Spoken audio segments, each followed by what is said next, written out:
Welcome to our channel. In this video I'm going to show you how to hide and unhide chats on Snapchat. Let's start. At first you have to open the Snapchat app.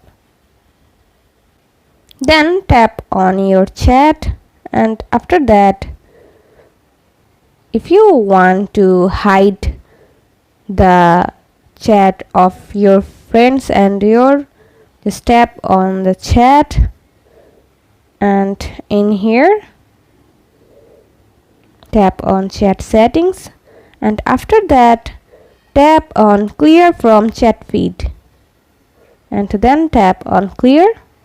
As you guys can see here, I have unhide my chats with my friend, and then if you guys want to unhide that, just tap on your profile in here, and after that scroll down and then tap on my friends, and in here tap on the contact of your friend.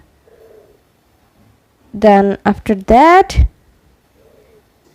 you guys can find out the chats with your friend, and then if you just tap on here and then tap on, then if you just tap on here, and then this chat will be pinned and you can find out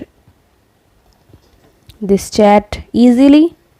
There is another way to unhide the chat. Just tap on the contact of your friend and give him a new message, and after that you can find it easily on your chat in here, and then you guys can unhide the chats easily. See how easy it is. We put lots of effort every day through videos to make your life better. If it helps, please subscribe and like. Until next time, bye bye.